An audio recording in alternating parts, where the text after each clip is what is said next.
karena dugaan yang memang didasari oleh kedengkian. Oh enggak ada dengki. Karena apa? Orang silaturahmi langsung dibilang wah ini cawe-cawe. Pak Prabowo maksudnya ke Pak Prabowo loh. Ini dia sebagai pertama itu Corleone juga merendahkan Pak Prabowo sebagai presiden loh. Oh, enggak. Iya dong. Justru kita bahwa mengingatkan supaya Pak Prabowo ini lagi, tidak gitu mampu untuk berdiri sendiri sehingga bisa diintervensi, kan itu merendahkan. Kingmaker apa yang membuat kesan itu menjadi orang yang suka cawe-cawe, kingmaker dan sebagainya? Ya kawan-kawan yang selalu punya ketakutan, fobia terhadap Jokowi tinggi. Siapa itu? Ya Om Roy, teman-teman saya. Oh enggak. Bismillahirrahmanirrahim. Assalamualaikum warahmatullahi wabarakatuh. Sobat-sobat ngabarin kabar, semoga selalu dalam keadaan sehat walafiat, serta diberikan rezeki yang halal, berkah, lancar, dan juga banyak. Ada perbincangan menarik di E-News. Bintang tamunya yang kita kenal adalah Bang Suryo, Om Suryo. Susah banget namanya disebut. Entah kenapa ya. Belibet mulut kita nyebutnya.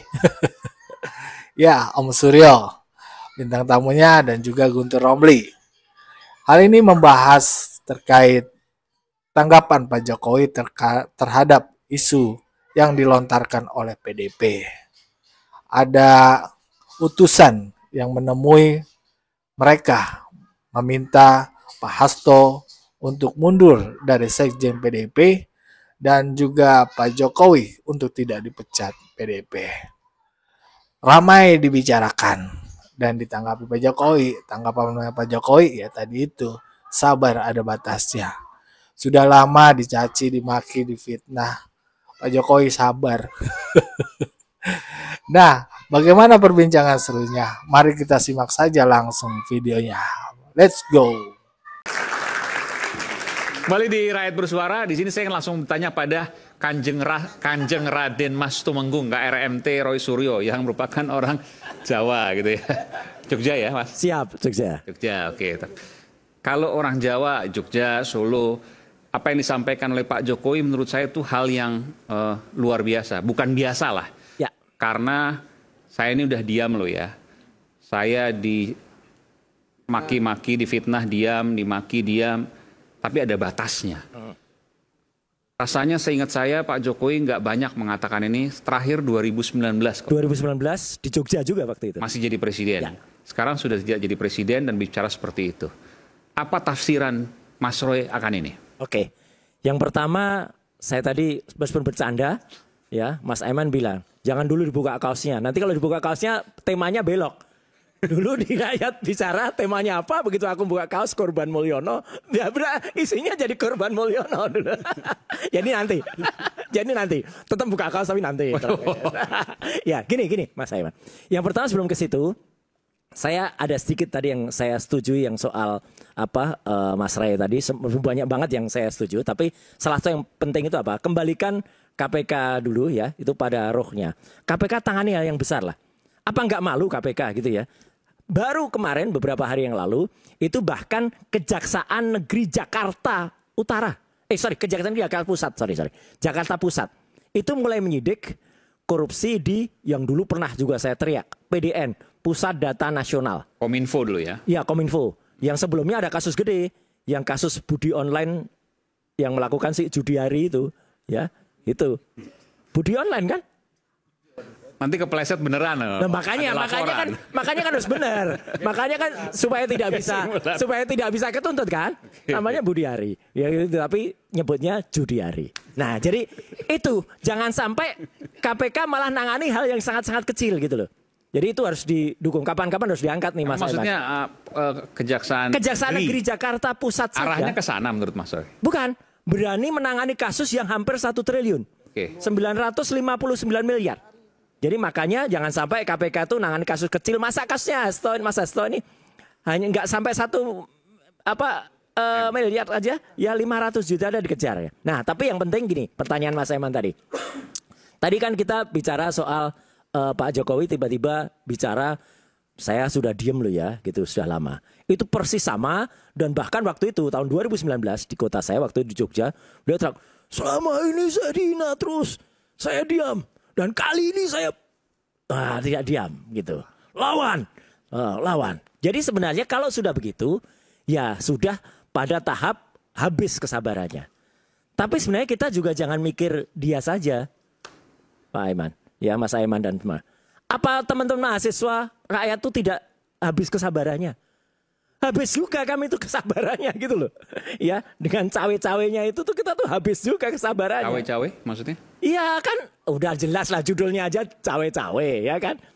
Jadi kan udah jelas lah ada kasus apa tiba-tiba presiden yang kita hormati tiba-tiba ke Oslo gitu kan. Gitu. Terus tiba-tiba ada apa? Ada tadi si Budi Online tadi yang seorang silaturahmi cawe-cawe, Mas. Loh ya bisa lah kan. Ya itu kan dugaan yang menurut saya sudut pandang boleh, Mas. Juga. Boleh. Sudut pandang sama juga boleh. saya punya sudut pandang. Oh, iya? Apa yang disampaikan oleh Bentar, Mas Suryo ini itu sebenarnya karena dugaan yang memang didasari oleh kedengkian. Oh enggak ada dengki. Karena apa? Orang silaturahmi langsung dibilang wah ini cawe-cawe. Pak Prabowo maksudnya ke Pak Prabowo tiba-tiba Satu lagi ada si tadi mantan Menkominfo tadi ya. Udah jelas betul itu kita udah dengar bahkan sudah dipanggil sampai sekian jam. Terus tiba-tiba di konsultasi ke sana, ya kita kan udah dengar udah diungkap oleh bocor halus juga kan. Tiba-tiba belum masih ditunda-tunda gitu loh kasusnya. Baru sekarang hampir aja ini. Ini hampir. Kita tunggu aja nih. Mungkin dalam waktu hitungan hari aja gitu. Nanti akan naik. Tapi artinya gini. Menurut saya sih nggak setuju ya bicara soal bahwa memang apa yang dilakukan oleh Pak Jokowi itu dianggap cawe-cawe, yang disampaikan oleh Mas Suryo yang merasa bahwa menjadi korban di eranya Pak Jokowi. Ya. Nah ini kan sesuatu yang akhirnya perjuangan bukan nilai-nilai. Apa yang disampaikan tadi kan saya lihat bahwa memang ini soal positioning aja. Ketika Guntur Romli begitu cintanya sama Pak Jokowi ketika itu kan gitu ya, dia kan nggak akan bicara itu. Saya nggak pernah cinta kan sama Jokowi, mendukung ya tapi cinta nggak. Jadi positioningnya sudah berbeda. Jadi kalau misalnya bicara soal KPK tadi yang disampaikan oleh Ray, disampaikan oleh Guntur, diperkuat oleh Yudi yang kita tidak ragukan lagi sebagai penyidik KPK yang berpengalaman bahwa memang harus ada 2 alat bukti bla bla bla dan sebagainya, akhirnya jadi tersangka Hasto, terus Guntur sampaikan, loh kok tiba-tiba ini KPK baru terbentuk jadi tersangka, itu proses, itu satu. Yang kedua, tidak juga memang karena memang sekarang KPK-nya itu dianggap bahwa memusuhi orang yang di luar kekuasaan, akhirnya Hasto jadi tersangka. Ini biasa saja. Sekjen partai sering jadi tersangka. Ketua umum partai bahkan juga pernah jadi tersangka, kan gitu ya. Jadi biasa aja. Ini terlalu mendramatisir. Udah gitu mendramatisirnya aneh-aneh. Tahanan politik. Ya. Kan gitu loh. Ini jelas-jelas tahanan. Saya selesaikan dulu kasus korupsi kok. Pertanyaan Mas Aiman ya. Jadi dalam filosofi daerah atau filosofi Jawa, itu sebenarnya kalau seseorang itu sudah katakanlah habis kesabarannya, memang bisa dia melakukan sesuatu, dan itu saya lihat sudah habis kesabarannya. Tapi jangan lupa lagi-lagi ya, kita harus berpikir, jangannya berpikir sebagai dia, tapi berpikir juga sebagai masyarakat. Masyarakat memang habis, itu satu. Yang kedua adalah orang-orang daerah itu juga selalu punya yang namanya penggambaran. Apa yang dilakukan dia selama ini pun sebenarnya sudah digambarkan di masa dulu gitu loh, Mas Aiman. Dulu tuh kan kalau orang Jawa tuh kan punya kesenian tradisional namanya wayang. Nah, karena belum boleh buka kaos, nanti buka kaosnya, maka sekarang saya keluarin wayangnya dulu. Ya. Nah, ini wayang ini. Jadi, jagat dewa, saya nggak bawa yang besar, biasanya saya bawa besar. Cuman karena ini, kalau bawa besar nanti ketahuan, nggak dikeluarin dulu kan. Jadi, jagat dewa Bathara, bumi gonjang ganjing, sekarang Wakanda ini lagi gonjang ganjing, karena apa? Ada sosok ini, Petruk ini. Jadi kalau ada Mas Semar di sana, nah itu kan, nah ini Petruk itu anaknya Semar. Tapi Petruk ini pernah jadi ratu di Indonesia. Dan itu ada ceritanya Petruk jadi ratu itu gitu loh. Gitu. Petruk jadi ratu tuh waduh konyol banget lah pokoknya dia. Dan ini sebenarnya kalau kita belajar kayak gitu, maka kita harus mempelajari bahasanya. Yang kemarin bilang saya ada kesabarannya loh ya. Nah, itu tuh ya aja kita terima, dan kita harus lihat pada kaidah-kaidah kita di di kesenian kita. Kita bisa belajar dari situ kok. Dan Petruk ini yang pernah jadi ratu, pernah jadi Prabu Kantong Bolong. Namanya itu asli Prabu Kantong Bolong. Karena dia pernah bilang di kantong kanan saya ada 11.000 triliun, di kantong kiri saya ada 11.000 triliun. Itu kantong bolong itu namanya. Ya. Tapi itu benar ada. Dan akhirnya jatuh juga. gitu loh. Dijatuhin oleh rakyatnya juga. Nah ini kan kalau dia masih menumpang, nah kalau dia masih, nah mengangkangi gini, ya itu artinya apa? Sama kalau bicara dengan Indonesia, ya kita juga punya Mas Aiman, yang dalam film itu. Nah ini ada, nggak, ini halus kok ini halus, ini nggak kasar. Nah, jadi dia tuh seperti The Godfather.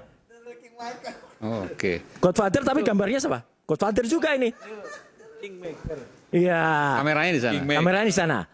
Jadi real kingmakernya ya masih dia, masih Petrok ini gitu loh. Jadi makanya Mas Wamen, ya kita sebagai rakyat itu menghimbau. Kembalikanlah Mas Wamen itu yang sekarang sudah Prabowo mania, ya kembalikanlah jati dirinya Pak Prabowo gitu loh. Jangan kemudian bukan silaturahmi nih Mas, bentar Mas Umar. Supaya kita bangga kembali kepada Pak Prabowo. Ini kan selalu gitu saja merendahkan ya. Misalnya tadi Guntur Romli itu merendahkan bagaimana KPK dianggap kurang kompeten ketika mentersangkakan Hasto. Tapi bicara 5 tahun kebelakang kan nggak bicara juga begitu keras. Tapi kalau Ray selalu bicara keras. Jadi itu soal perjuangan nilai apa yang disampaikan Ray. Tapi yang disampaikan Guntur perjuangan politik, kepentingan.